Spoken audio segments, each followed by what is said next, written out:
अस्सलाम वालेकुम जी। मेरा नाम सैयद जुल्फ़िकार अली है और right now I am a heart patient. यहाँ तक पहुँचना ये और इसको कैसे ठीक करना, इस सबसे मेन चीज़ मुझे अपने भाइयों से, अपनी बहनों से, अपने बच्चों से शेयर करना है। सबसे बड़ी बात, अच्छा डॉक्टर कैसे सिलेक्ट करना है। जब मुझे 2020 दिसंबर 25 को मुझे हार्ट अटैक फर्स्ट टाइम आया तो मैं हॉस्पिटल रश किया तो पता चला कि मेरी एंजियोग्राफी होनी है और फिर एंजियोप्लास्टी होगी। उसमें मेरे 4 स्टेंट्स मुझे रिकमेंड किए गए प्लस कैबेज का कहा गया, लेकिन शायद वो मेरा फैसला गलत था। इसलिए मैंने 4 स्टेंट्स डॉक्टर्स के मशवरे से ही डाले गए, लेकिन उसका फाइनली रिज़ल्ट मुझे ये हुआ कि 8 महीने के बाद ही मुझे दोबारा से तकलीफ़ हुई। And life is a precious thing. अगर आप इसको संभाल के नहीं रखेंगे तो आपके पास कुछ भी नहीं है। फिर मैंने अपना कार्डियोलॉजिस्ट भी चेंज किया, डॉक्टर अज़हर साहब के पास गए और उन्होंने जब मेरी एंजियोग्राफी दोबारा की तो उन्होंने कहा कि ये हम डॉक्टर मज़हर साहब से दोबारा साथ में कंसल्ट करेंगे कि उनकी क्या राय है। He is a surgeon.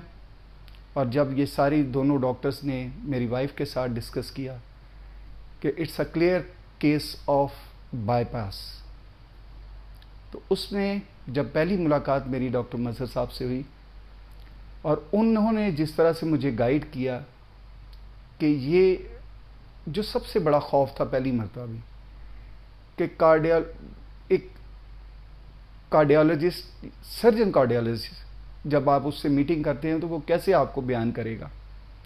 तो जब मेरी पहली मरतबा इनसे मुलाकात हुई और उन्होंने मुझे सिर्फ मेरे ख्याल से 4 या 5 मिनट दिए होंगे, लेकिन उनका बताना मुझे कि मेरे लिए बाईपास सर्जरी कितनी ज़रूरी है और आज के लेटेस्ट दौर में हम उसको कैसे बेहतर तरीके से करते हैं, जब उन्होंने मुझे एक्सप्लेन किया तो मेरे लिए फ़ैसला लेना सबसे आसान तरीका हो गया, जिसमें मेरी वाइफ ने भी मुझे बहुत सपोर्ट किया कि हमारे लिए यही बेहतर है।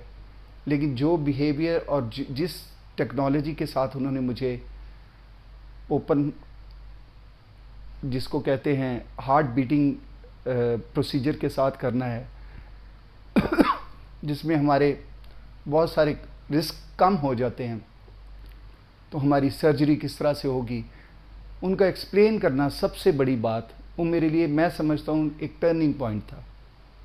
तो जब उन्होंने मुझे किया and with in 2 days, doctors कहते हैं कि 3 दिन सीसीयू में लगेंगे, और मेरी रिकवरी अल्लाह ताला ने ख़ास, एक तो उनकी निगहदाश्त, हर वक्त मेरे साथ इन टच रहना, ये बहुत बड़ी चीज़ है।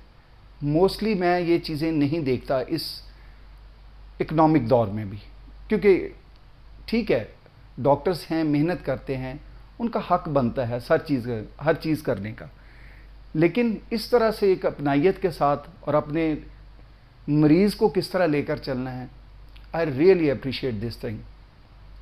मुझे ये बहुत खुशी हुई कि मुझे एक अच्छा डॉक्टर, मुझे अल्लाह ताला ने एक अच्छा डॉक्टर इनायत फरमाया और उन्होंने अपने पूरे एक्सपीरियंस के साथ जिस तरह मुझे हैंडल किया, और मैं 2 दिन के बाद अपने रूम में शिफ्ट हो चुका हूँ अल्हम्दुलिल्लाह। और मैं सबसे बड़ी बात अपने सब बहन भाइयों से यही रिक्वेस्ट करूँगा कि पता नहीं चलता इंसान को कि अंदर ही इंसान के क्या चल रहा है।